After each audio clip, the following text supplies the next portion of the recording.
তো তোমরা তো সবাই শীতকালে গিজার ব্যবহার করো, এটা হলো আমাদের গিজার। এই যে দেখতে পাচ্ছ, এই গিজারে এখন শুভ উদ্বোধন করছে এই যে আমার মা। মানে এই উনুনটা আমাদের প্রত্যেক বছরই শীতকালে নতুন ভাবে বানানো হয়। আমার আগের ব্লগ গুলোতেও দেখেছো মা ঠিক এই জায়গাটা রান্না করে। আর সেই উনুনটাকে আবার ভেঙে ফেলে, আমাদের বাড়িতে তো অনেক পশু পাখি রয়েছে, তারা ভেঙে ফেলে, আবার গিয়ে শীতকালে এই উনুন তৈরি হয়। সেই উনুনের আজকে এবছরে শুভ উদ্বোধন হলো। আজকে কি বার, আজকে কত তারিখ গো মা? 4 তারিখ। উনুন বলবে না, এটা হলো আমাদের গিজার, বেশিরভাগটা এতে গরম জল হয়। এটা হলো গ্রামীণ গিজার।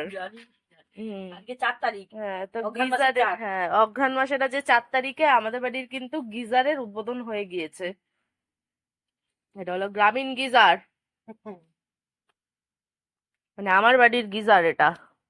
এই যে আমাদের গিজারের পাশে ইনি থাকেন, ইনিও কিন্তু, হ্যাঁ ওখানে পিঠেও হয়। তোমরা সবাই আমার ভিডিওর মাধ্যমে দেখেওছো এই যে। আর এইখানে থাকেন আমাদের পার্বতী, পার্বতী রানী কিন্তু চাদরও পরে ফেলেছে। পার্বতীর বাচ্চাটাও আছে, ও চাদর পরে ফেলেছে, ও আছে ওই খাঁচায়, ওকে এক জায়গায় রাখলো আবার দুধ খেয়ে নেবে। গ্যাসের বেগুন পোড়ার থেকে এই যে এই আমাদের এটা যেন কি নাম দিলাম, নিজেই ভুলে গেছি নিজে। গ্রামীণ, এটা গিজার, এই গিজারের যদি বেগুন পোড়া খেয়েছেন কেউ, মানে হাত চাটতে লাগবে, এত সুন্দর হয়। আশেপাশের বাড়ি থেকেও আসে যে এই গিজারে হলো পুড়িয়ে দাও। এটা হলো গ্রামীণ গিজার। এত বড় কাঠটা দিয়ে দেবে? না দেবো না, এটাকে কাটতে হবে না, এটা ঠিক করে দিচ্ছে। কি ঠিক করে দিচ্ছে? এখানটা একটা মোটা কাঠ, ওরা ওরা আরাম পাবে, যেহেতু ওই যে একদম পাশে না, একটুখানি যাবে, মশা মাছি একটু কম হবে। শুধু যদি গরম জল হয়ে যাবে, কিন্তু রুটি ভাত সব হয়ে যাবে। এখন আর গরম জল কারোর লাগবে না। তোকে দেখি উনুন কেন আমি উনুনে দিতে যাব? বড়ি দিতে হবে, ডালের বড়ি, দিদা তো আসবে, এবার দিদাকে নিয়ে একটু নৈহাটি যাস না, উনুনে রান্না।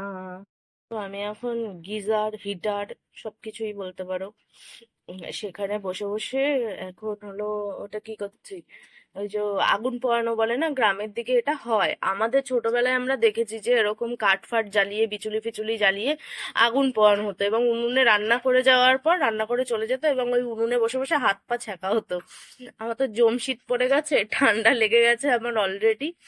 একটাও সোয়েটার চাদর কিচ্ছু আমার গায়ের মধ্যে হচ্ছে না, কারণ আমি একটু হেলদি হয়ে গেছি, কিচ্ছু হচ্ছে না। এবার ওই রোজ দিন যাতায়াত করতে হচ্ছে ছেলেকে নিয়ে, এই নিয়ে আমার প্রচন্ড গেছে ঠান্ডা লেগে। আমি এই যে আমাদের গিজারের পাশে বসে রয়েছি এখন।